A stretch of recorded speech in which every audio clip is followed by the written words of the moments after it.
ধেমাজিৰ যি জীয়াঢল বালিচৰী অঞ্চলৰ কি ধৰণে অগ্নিকাণ্ডই আচলতে সমগ্ৰ অঞ্চলতে ভস্মীভূত কৰি তুলিছে। বিশেষকৈ যি খয়েৰ বাগান আছিল, এই খয়েৰ বাগানৰ এটা অংশ সম্পূৰ্ণৰূপে জুইত ভস্মীভূত হোৱাৰ উপৰিও এয়া কাষৰীয়া যি বনাঞ্চল, এই বনাঞ্চলখনত ইতিমধ্যে এই জুই সম্প্ৰসাৰিত হৈছে। আমি পোনে পোনে তাৰ যি দৃশ্যাৱলী দেখুৱাইছোঁ আৰু এই দৃশ্যাৱলী আমি কিছু আগলৈ গৈ দেখাবলৈ চেষ্টা কৰিম।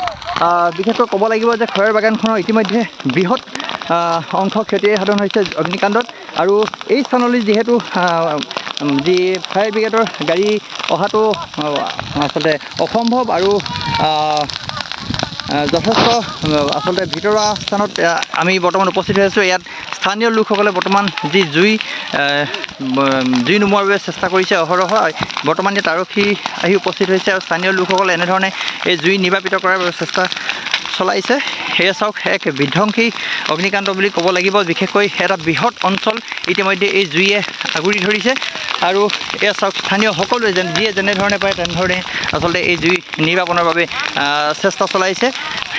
ইতিমধ্যে যথেষ্ট দূৰ এই জুইত ভস্মীভূত হ'ল।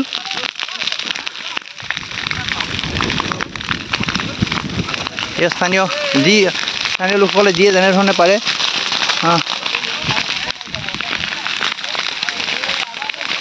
জুই কোনটো ছাইডৰ পৰা লাগিছিলে মইতো প্ৰথমবাৰ নাই নহয়। আধা জ্বলা বাগানৰ ফালৰ পৰা জ্বলিছে ন?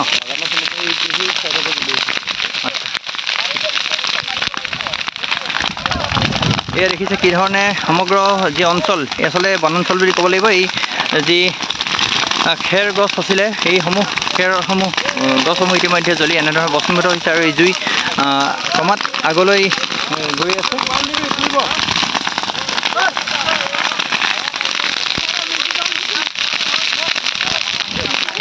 ইতিমধ্যে যিমানেই আচলতে বতাহ মাৰিছে সিমানেই জুই অধিক সম্প্ৰসাৰিত হৈ আছে। ইতিমধ্যে বহু সময় ধৰি যি আচলতে জুই নুমুৱা গাড়ী আহিও এই স্থানলৈ উপস্থিত হ'ব পৰা নাই। এই জুই নুমুৱা গাড়ীৰ পক্ষে এয়া আচলতে এক প্ৰকাৰ সম্ভৱো নহয়, কিয়নো ঠিক বনজুই এয়া যেনেধৰণে জ্বলি গৈ আছে। অৱশ্যে এই জুইৰ যি কাৰণ, অগ্নিকাণ্ডৰ কাৰণ এই পৰ্যন্ত আচলতে জানিব পৰা নাই। যিহেতু জীয়াঢল বনাঞ্চলৰ কাষতেই কিছু দূৰৰ পাছত আচলতে জীয়াঢল মুখত পিকনিক স্পট হয় আৰু এই স্থানত আজি বহু লোকে পিকনিকত অংশগ্ৰহণ কৰিছিল আৰু এই পিকনিক সমাৰোহৰ অন্তত ইতিমধ্যে সন্ধিয়াৰ পৰলৈ এই জুই লাগে।